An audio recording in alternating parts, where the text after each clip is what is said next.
All right, everyone, we're going to get started again for the last 45 minutes of content for the first day of our online forum. Thanks for sticking it out. For our next session, we're going to be highlighting some lightning round presentations, followed by a discussion on basically ArchivesSpace and how we are using ArchivesSpace while we work from home during this time. I'm going to introduce both of the presenters now, and then they will just transition between the two presentations. The ArchivesSpace community has been having this discussion for what feels like forever now, but it's really only been the past few months, and that's how can we adapt our use of ArchivesSpace, our archival workflows, and our plans in response to COVID-19. So after the presentations, we're going to have an open discussion where you can ask Bailey and Rachel questions or bring up your own work from home initiatives. But our first presenter today is Bailey Hoffner of University of Oklahoma Library Special Collections. She will be presenting radically altering plans for a telecommute environment, how one large academic library is implementing ArchivesSpace. COVID-19 has radically changed most special collections work environments. The initial 9-month plan to begin implementing ArchivesSpace at the University of Oklahoma, completed just prior to receiving stay-at-home orders, had to be immediately altered to accommodate the new telecommute environment. Bailey will address the hurdles and potential benefits of having to alter and accelerate their ArchivesSpace implementation plan. Bailey Hoffner is the Metadata and Collections Management Archivist at the University of Oklahoma Libraries. She specializes in cleaning and transforming legacy finding aids from their original formats into EAD using a variety of accessible open source tools, including ArchivesSpace. Prior to her current position, she was the co-chair of a consortium at OU that utilized a shared instance of ArchivesSpace to provide better standardized access to collections information. She is currently leading a working group of 19 OU Libraries employees in the hopes of rapidly standardizing existing finding aid data. After, Rachel Searcy of New York University will present Little Boxes Not the Same, Revisiting Container Profiles. ArchivesSpace version 2.7.1 introduced the ability to merge container profiles. This session will focus on New York University's project to analyze and merge container profiles, as well as a larger effort to reassess the local implementation of this functionality to improve archivist use of the system. The presentation will describe the processes for exporting and analyzing container profiles, merging decisions, the concrete improvements this has on a variety of archival activities, and the benefits to revisiting original implementation strategies during this time. Rachel Searcy is the accessioning archivist and an ArchivesSpace administrator at New York University Libraries, working in the Archival Collections Management Department. Previously, Rachel held positions focused on processing, metadata, and digitization at NYU's Tamiment Library and Robert F. Wagner Labor Archives and the John F. Kennedy Presidential Library and Museum. So we'll start with Bailey. So Bailey, if you'd like to take it away. Great, thank you so much, Jessica. My name is Bailey Hoffner, and today I'd like to share what the last few weeks and now months have looked like for me and many of my colleagues in special collections and university libraries at the University of Oklahoma. I don't think I need to say much about why we've arrived at this place where radically altering our plans was necessary, because we're all living through the COVID-19 pandemic and crisis together. On that note, I'll give a quick shout out to my new office mate and 5-year-old son, who may or may not make a surprise vocal appearance in this presentation. His constant presence is both keeping me sane and driving me mad, a sentiment that I'm sure is reciprocal and one many of you can likely relate to. I hope that my presentation today provides some insights into how other institutions might create and work towards goal-oriented and human-centered ArchivesSpace projects in a virtual environment. I'll be speaking about some virtual project management, data cleanup, and data ingest tools that have been useful for us. For a little context, I'm the Metadata and Collections Management Archivist for Special Collections at OU. On a normal day, we have the benefit of working from an exceptionally beautiful campus, and this particular picture is what I might have seen walking by my own well-loved little office window. I'm still surprised each time I say it out loud, but my first day on the job was February 1st of this year. So much has happened since then. A major goal for this new position was to implement ArchivesSpace, thereby gaining all of the wonderful standards-based benefits that come along with it. I spent the majority of my first 6 weeks getting oriented and preparing a 9-month initial plan for implementing ArchivesSpace with a focus on increasing discoverability and physical control of our collections. The OU Special Collections are comprised of 5 main units, each renowned in their separate fields of study.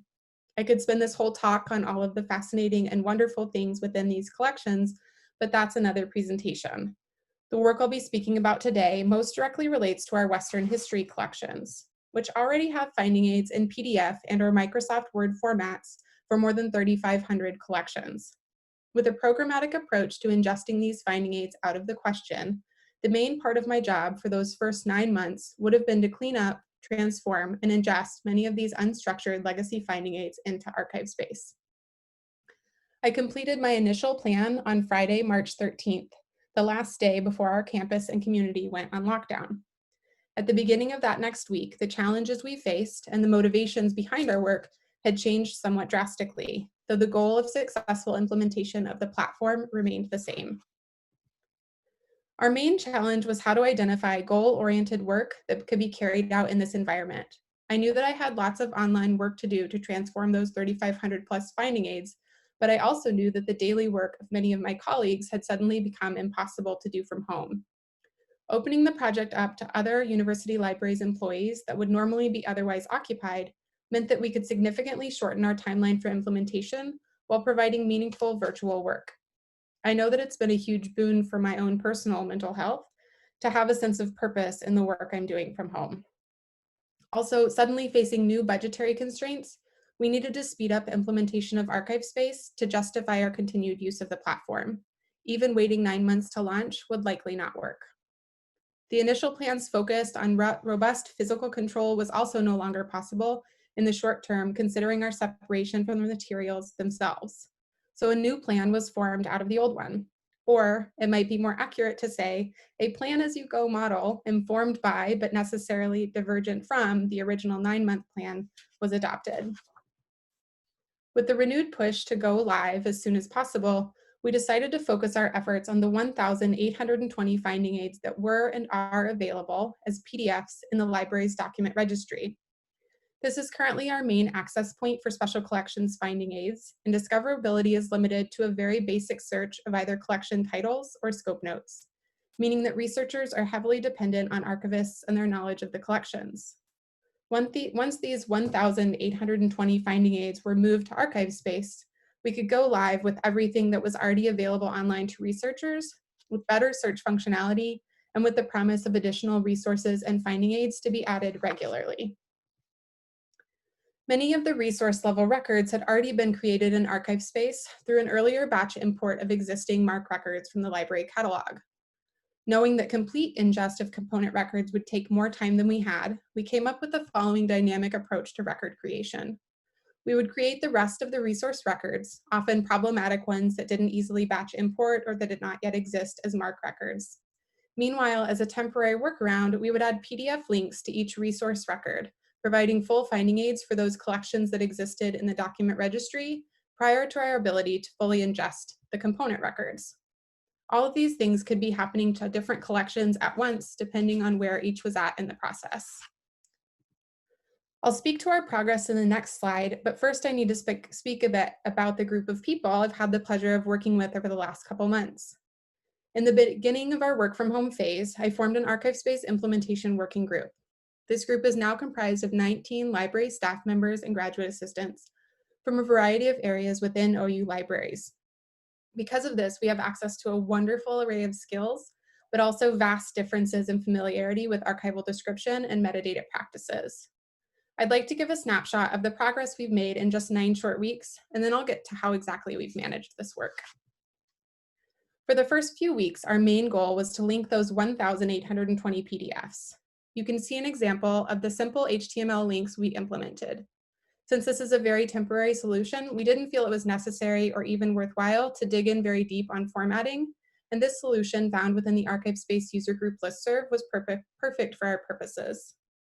During the same time, we also needed to review the length of finding aids to identify those collections that were 2 pages or shorter, so that by the time PDF linking was nearly complete, we would be ready to shift into component ingest for shorter collections. In our first week, we linked 99 PDFs within resource records, and by the end of week 4, we're already to 1,720. Our review of finding aid links also moved along well during this time, providing us with 1,127 shorter finding aids to work with in the initial phase of component level ingest. Additionally, 2 members of the working group began reviewing and proposing updates to scope notes that will eventually be applied to the resource records in ArchivesSpace. After those first 4 weeks, 2 of our main metrics shifted, which you can see reflected here. We began with a baseline of 2,030 resource level records, mostly from the initial batch import, and by the end of last week had added another 242. Component records have shown the most significant increases, going from an initial 1,555 to 2,889. And I expect this number to increase significantly in the coming weeks as we begin work on longer finding aids. This is all possible thanks to the dedicated work of this team, all of which have any number of other virtual projects they may be working on. To make this work possible, a foundation had to be put in place that it would ensure standards compliance and a relatively straightforward way for a large group of people to carry out multiple different tasks requiring different levels of permissions on thousands of collections. Here are a number of the virtual project management tools that have been most useful for our team. First is a dedicated and evolving website with screencasts for training and workflows. Having this as the central training point has meant that I can ask members to review appropriate screencasts and tutorials, often pulled directly from the ArchivesSpace Help Center, and then assign them their first few jobs. The site is updated regularly and will continue to be as we move forward. We also have a Trello board with individual cards for thousands of collections, so that anyone working on a collection could easily claim that card and ensure we didn't have more than one person working on a record in ArchivesSpace at a time. This has saved myself and the other leads a huge amount of time that would otherwise have been used in assigning and reassigning each collection for various tasks. One tool that was incredibly useful was an app that integrates with Trello called Zapier, which allowed us to batch load in collections from a spreadsheet, each with additional fields of information populating various areas of each Trello card. One of my new favorite things to do is to run a zap and watch the Trello cards load in automatically, saving me the countless hours it would have taken to load them individually. Additionally, we use a channel in Slack as a central hub for questions and issues that arise more than daily, so that myself and the other project leads can help to keep things moving along. This has been a great way to keep most of our group's communications, important links, and documents in one place, but I will also say that it is really, really, really difficult to only communicate through text. So the screencasts, as well as weekly video conferences, have been very important. While I don't have a picture of the working group in video conference, I do have this one of my family comparing quarantine hair growth for you to enjoy. One of the most important things throughout this process has been to remain flexible. When the working group first formed, I had high hopes of training everyone to do data cleanup in OpenRefine and work directly with spreadsheets to import component-level metadata using either the Harvard import plugin or Yale's Excel to EAD Oxygen project file. We still have plans to use these tools, and I'm excited to begin that work in the coming weeks with the description and access team. For any institutions facing large and overwhelming backlogs of legacy finding aids that need to be ingested into ArchivesSpace, I highly recommend looking into these 2 tools. But the reality is that with such varied degrees of experience in working with special collections, metadata, and descriptive practices, it became apparent that it would be more important to start at the beginning rather than jump straight into a somewhat complex approach to component-level ingest. Since everyone involved was either new to archival description or new to ArchivesSpace, and thanks to the suggestion of 2 of my fellow project leads, it was decided that everyone would start with direct entry of shorter collections into ArchivesSpace, and once mastered, could be trained to use the rapid data entry tool and then move on from there. The idea of the minimally viable record has informed all of this work, allowing for team members to understand that the required fields, not the method for their ingest, were what mattered most. Some of the most important required fields for us beyond the most obvious related to container information. I knew that we eventually wanted to use top containers and locations to gain robust physical control of our collections, but that we wouldn't have all of the information we would need to do that anytime soon. I also knew that we didn't want to be creating all of these component level records only to have to return to each and every one of them to associate it individually with a container. Remember, there are already 2,889 of them and growing.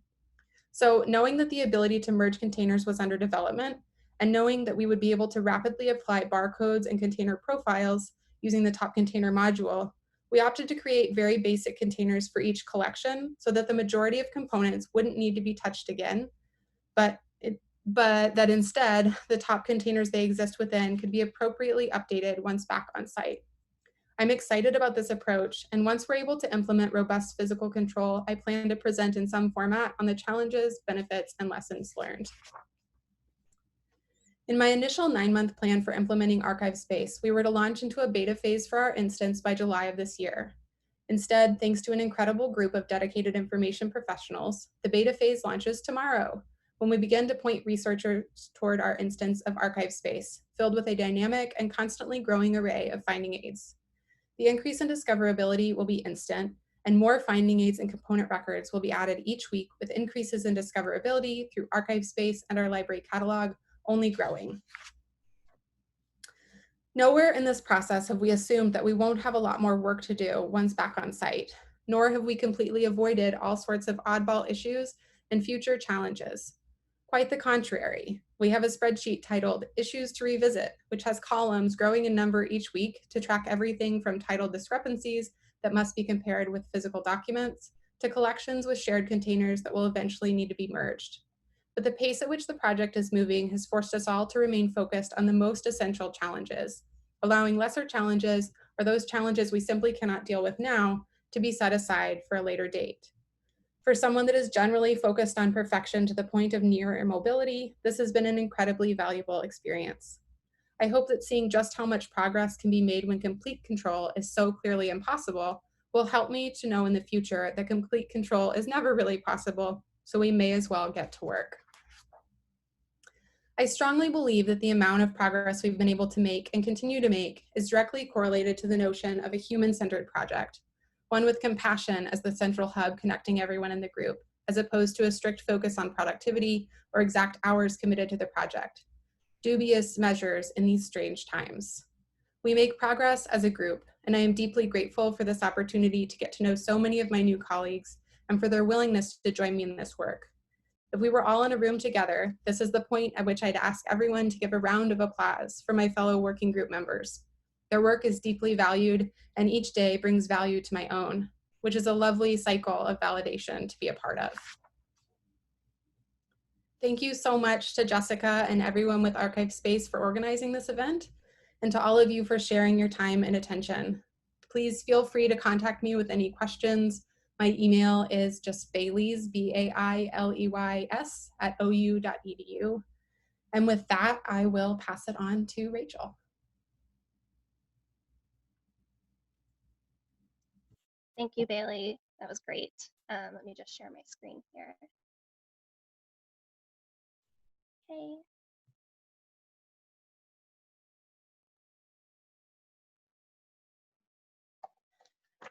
All right. So hello, everyone. I'm Rachel Searcy, and today I'm going to talk about a project we've recently completed to reduce the number of container profiles we have in ArchivesSpace by a third, why we're excited about that, and why this was a nice project to work on from home during this strange period. So a container profile is an optional part of the top container functionality that allows you to describe characteristics of the container housing archival material, as opposed to describing the materials themselves. Specifically, it allows you to record the dimensions of a certain type of container. And just a quick note at the top, sorry, I just want to, okay. Sorry, I just saw something in the chat and wanted to make sure I didn't need to stop. Just a quick note at the top, we use the term container because not everything goes in a box. We store films in film canisters, and some of our large or unusually sized items are housed in custom enclosures created by our conservator colleagues. But if it helps you to think of it as a box, by all means do so. So it's optional, but it's also super useful.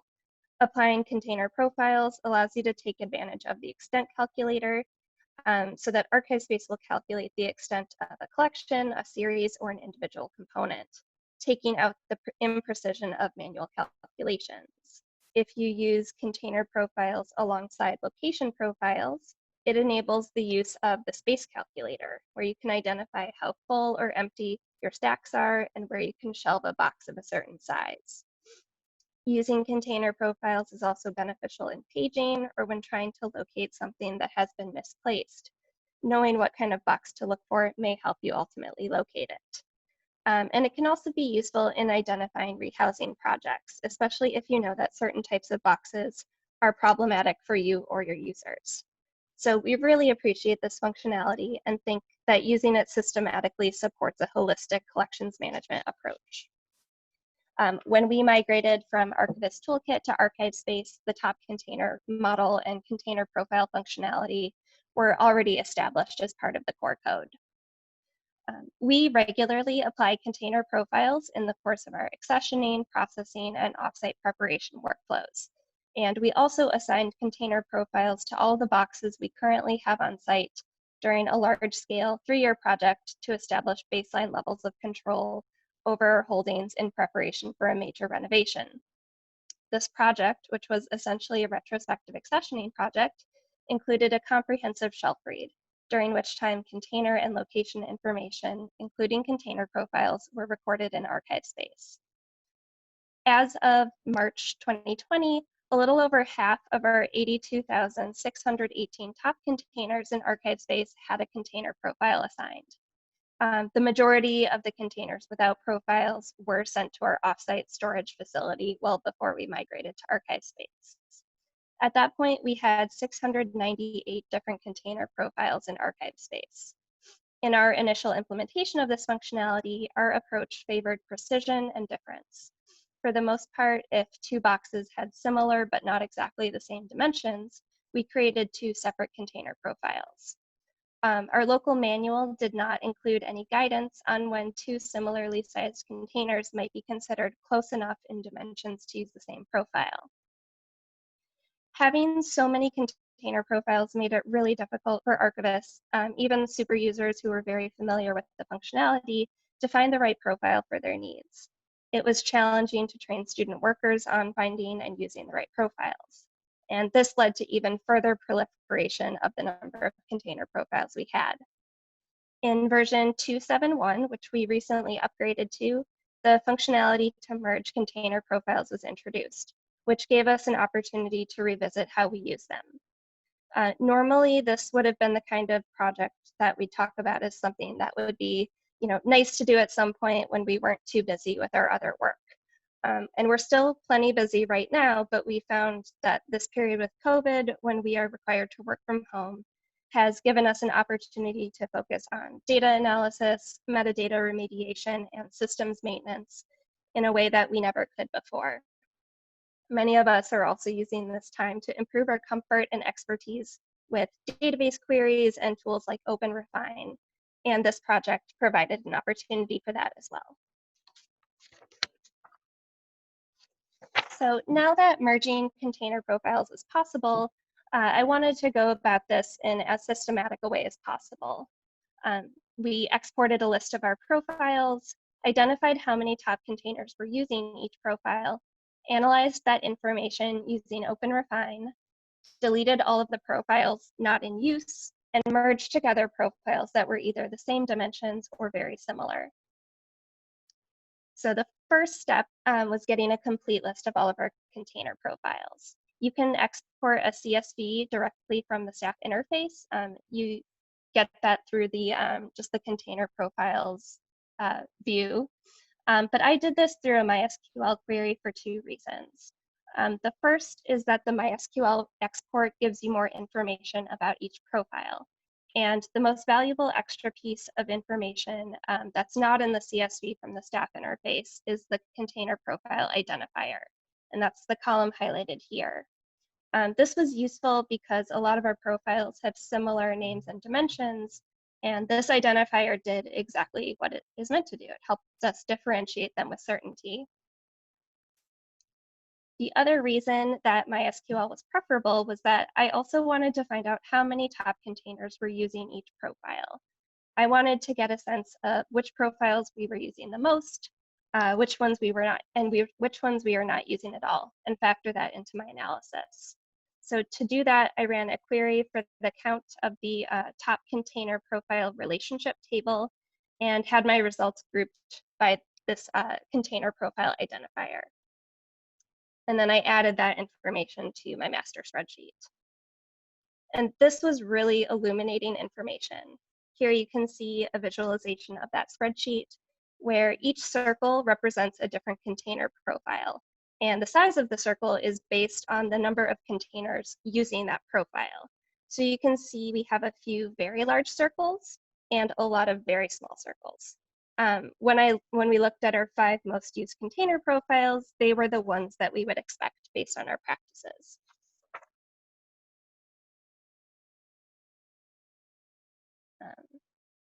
It also made plain that we were using an incredibly high number of different container profiles for an incredibly small portion of our holdings.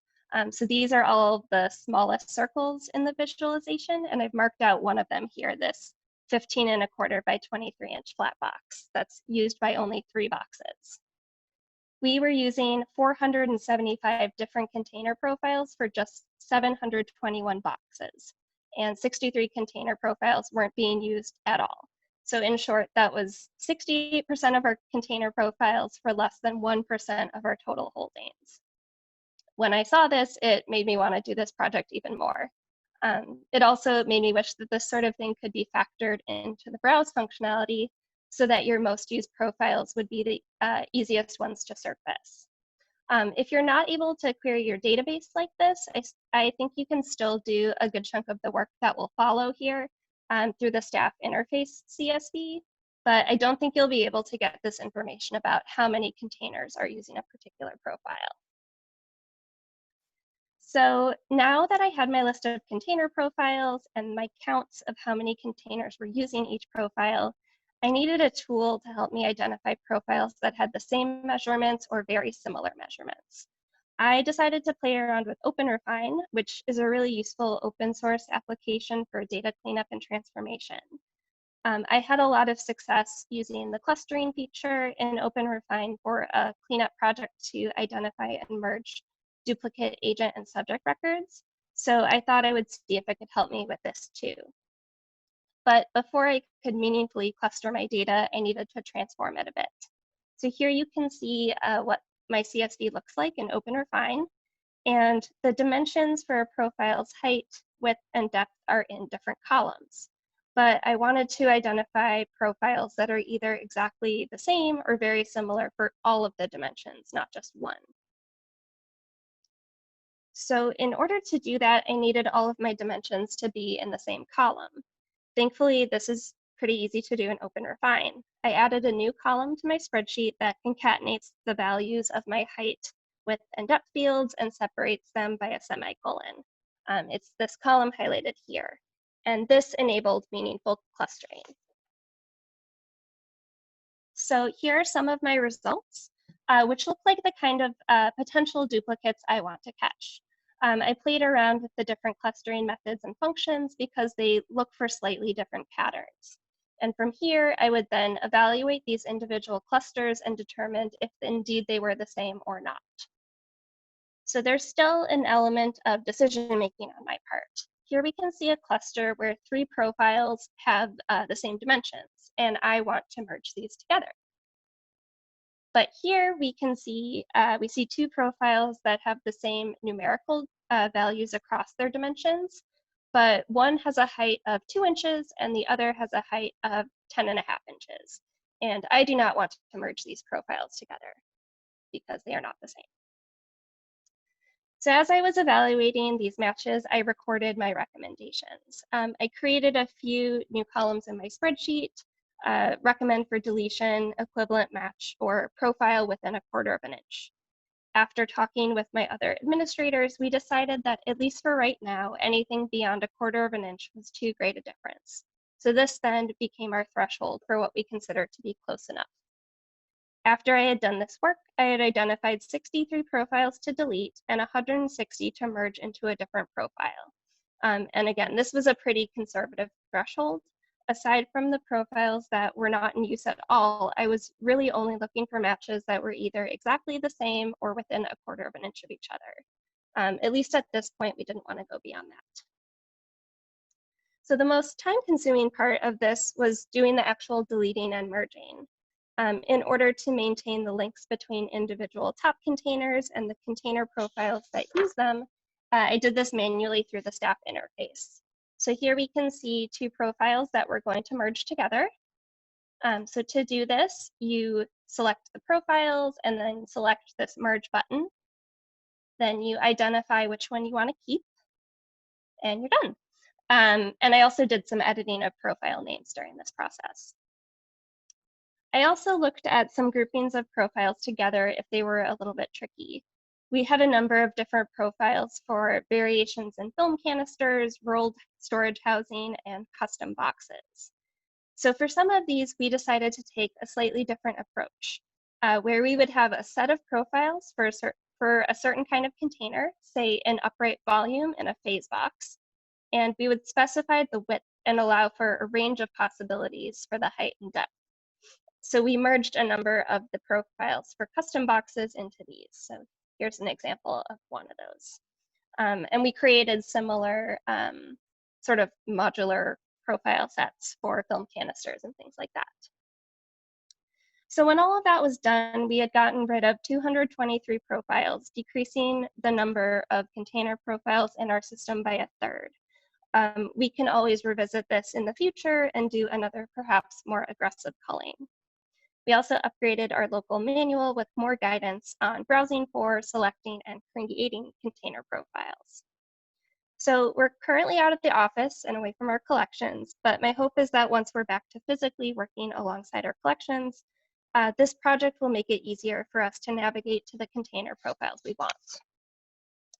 We considered the circumstances behind the 63 profiles that were not used by any containers.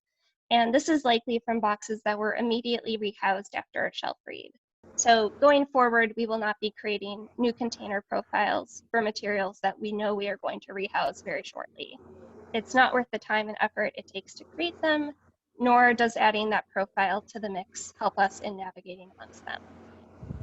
It was also a really helpful way for us to revisit some decisions that we made almost 5 years ago with the benefit of time and experience. When we first started creating container profiles, no difference was too small and needed to be accounted for. But we hadn't thought about the implications of that on the archivists using the system. And I think we should always be open to reassessing our workflows and processes with an eye towards continual improvement, just sort of echoing Bailey's point earlier about progress over perfection. We can't expect to get everything completely perfect out of the gate.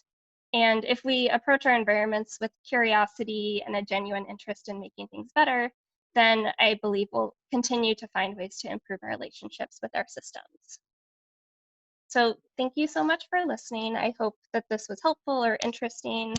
I'm happy to answer questions or talk more either in the Q&A or at any time really. My email is here if you want to get in touch.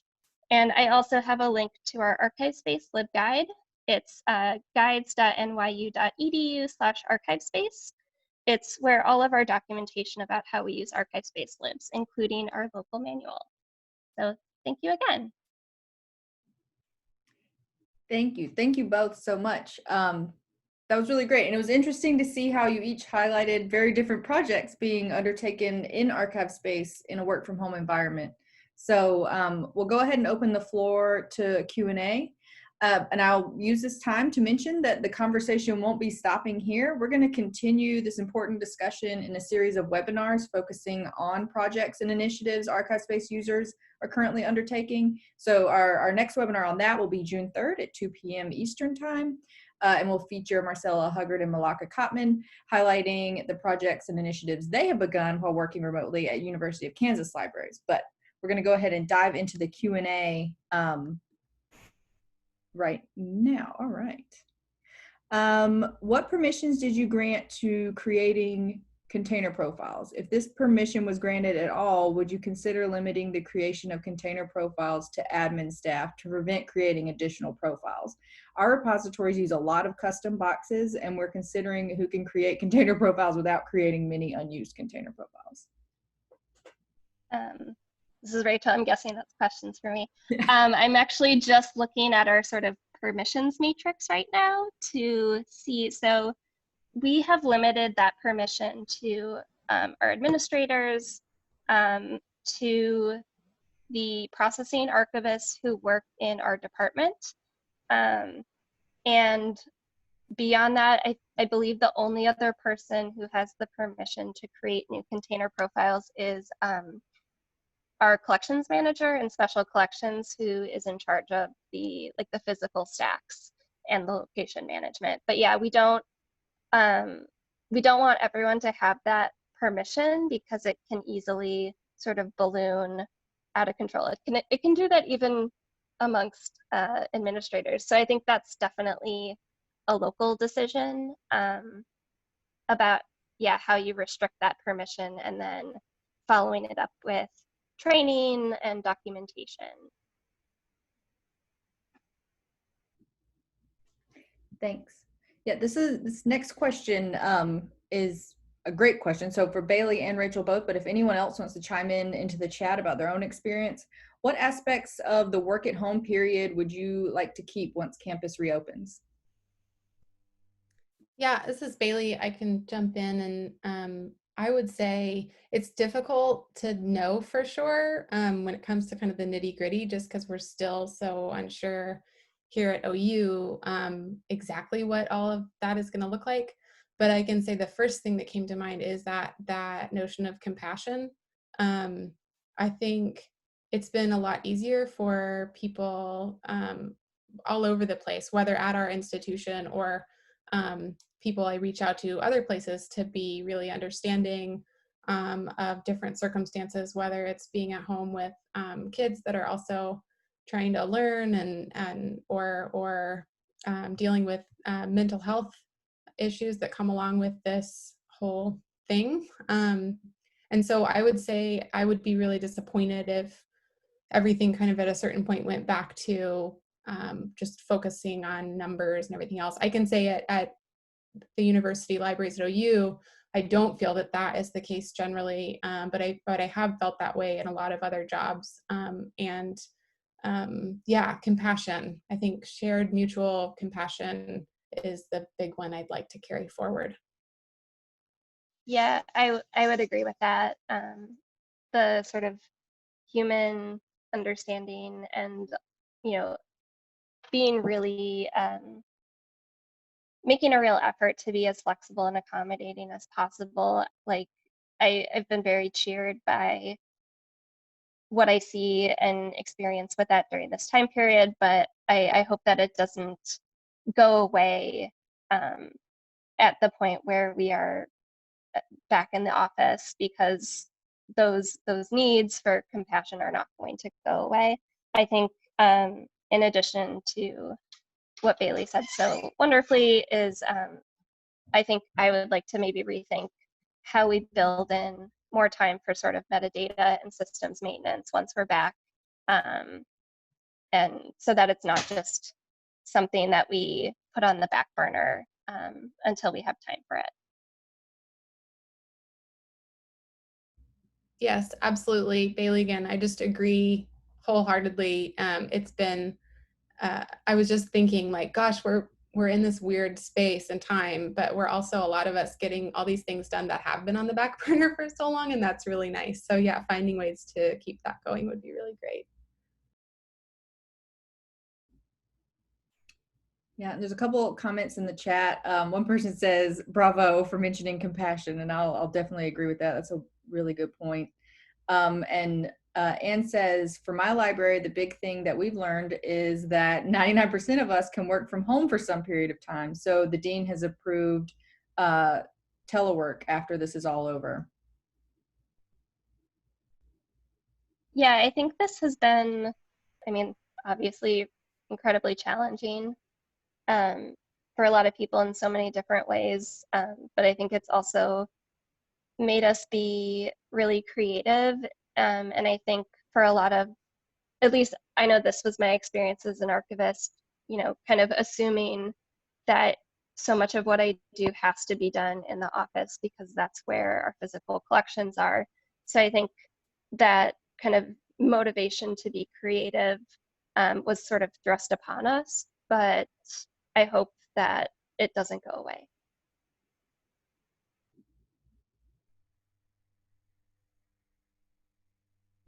Someone else mentions in the chat that they hope that this push to collaborate with one another continues as well. Yes, this is Bailey again, and I absolutely agree. That's something I didn't have as much time to go into, but I've been really excited by at OU, the special collections, those separate units previous to this really functioned pretty separately.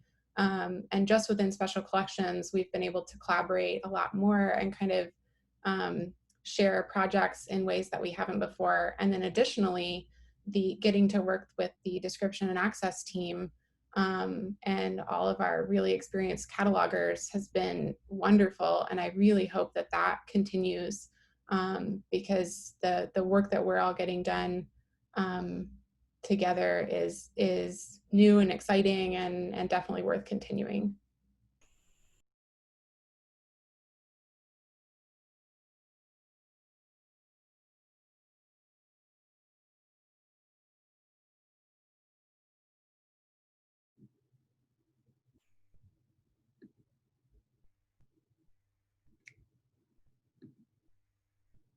We're not getting any other questions in the chat. And honestly, this feels like a really strong place to end the day. Some really excellent sentiments from the community. So I found that particularly inspiring.